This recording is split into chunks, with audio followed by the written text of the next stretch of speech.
Assalamualaikum warahmatullahi wabarakatuh. Perkenalkan, nama saya Siti Fatimah, NPM 719720192, Prodi PGSD Universitas Wiraraja Sumeneb. Di sini saya akan membacakan sebuah cerpen dengan judul Me Time, di mana cerpen ini berkisah tentang persahabatan di mana salah satu sahabatnya hanya dimanfaatkan. Baiklah, memasuki alur cerita. Halo, perkenalkan, nama saya Amil. Saya anak yang suka bergaul dengan siapa saja. Saya orang yang mudah akrab dan bersosialisasi dengan banyak orang. Hingga akhirnya saya berpikir, orang yang dekat dengan saya hanya ada di saat mereka butuh. Dan saya sempat berpikir dengan bodohnya, kenapa ada orang yang tidak menyukaiku ya? Apa ada yang salah dengan diriku sendiri? Lalu yang salah di mana? Aku sudah lumayan baik. Cerita flashback. Nama saya Amil. Saya sekarang duduk di bangku kelas 3 SMA. Ini cerita tentang masa-masa SMA aku saat kelas 1 hingga kelas 2. Aku kira pada saat itu aku bahagia dengan teman-temanku. Seiring berjalannya waktu, aku mulai berpikir kalau hanya dimanfaatkan. Aku yang anak yang suka bergaul dan mudah akrab dengan siapa saja, memiliki 3 orang sahabat yang bernama Lala, Ina, dan Eva. Setiap kali berkumpul, ada saja yang menjadi bahan gosipan mereka. Lala, Ina, dan Eva. Sedangkan aku yang kurang suka bergosip atau membicarakan orang lain, hanya diam dan senyum saja. Tapi kadang-kadang mereka juga menyakiti perasaanku. Mil, kenapa kamu hanya senyum-senyum saja sih? Gak seru banget ucap Eva. Iya nih Amel, kurang seru. Masa kita sudah bicara ini itu gak ada respon sama sekali sih? Sambung Lala. Iya maaf, tapi aku kurang suka kalau membicarakan orang lain. Gimana kalau kita keluar saja?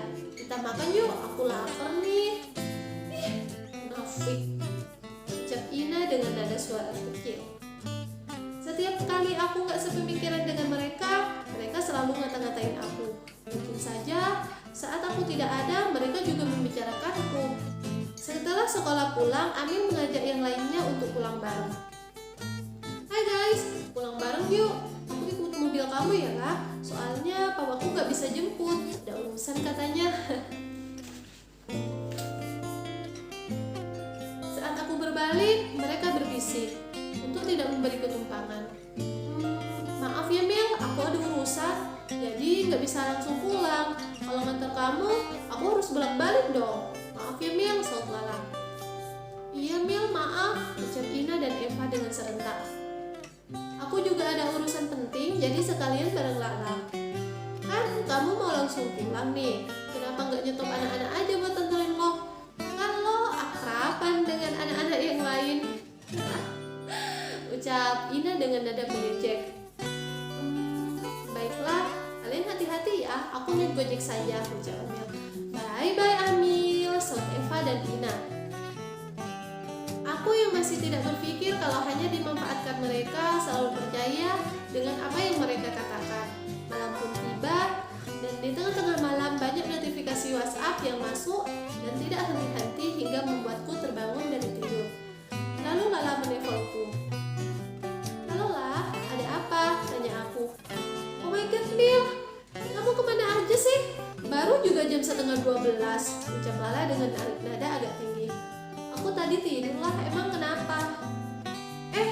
Kamu ingat gak sih ada tugas dari Budia yang besok dikumpulkan itu?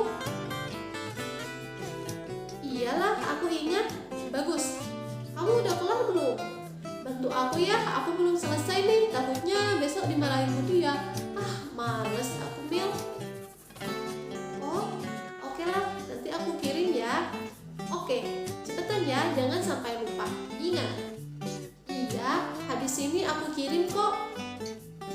Keesokan harinya di sekolah bel berbunyi. Seluruh siswa masuk kelas, Budia masuk ke kelas dan menanyakan tugas yang kemarin. Selamat pagi anak-anak, ucap Budia. Pagi Bu, saut anak-anak.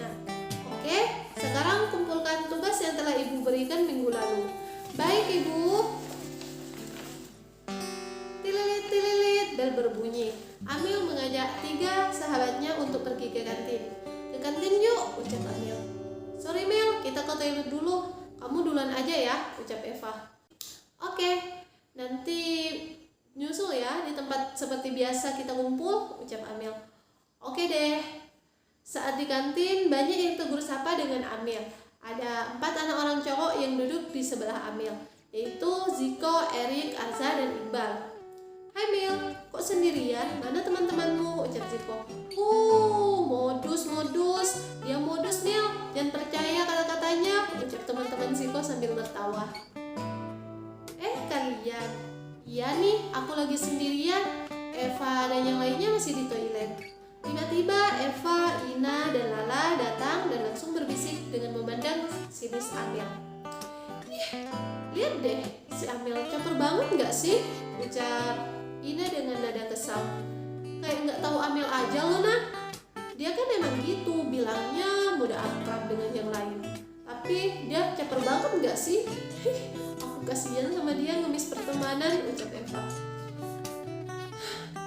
Kalau bukan karena dia bisa dimanfaatkan, ogah gue temenan sama dia. Benci, disambung Lala. Dan UAS kenaikan kelas pun sudah dekat. Saat itu Amil masih merasa bahwa Eva, Ina, dan Lala adalah teman yang baik.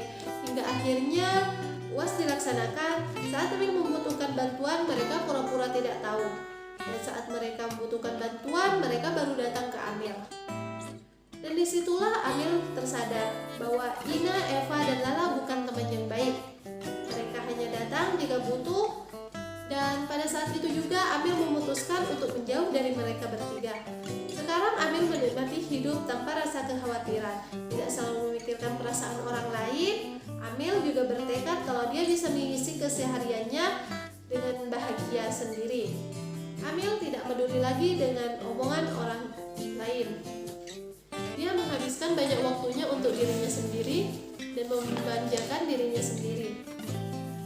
Pesan dari Amil, jika kamu merasa beban, cobalah untuk menikmati hidup dan bersahabat dengan dirimu sendiri. Luangkan waktu untuk memanjakan diri, jangan paksakan orang lain untuk menyukaimu. Mereka tidak berpikiran sama denganmu. Cintai dirimu sendiri dan nikmati indahnya kehidupan tanpa mempedulikan orang-orang yang menyukaimu. Penulis Siti Fatimah. Terima kasih.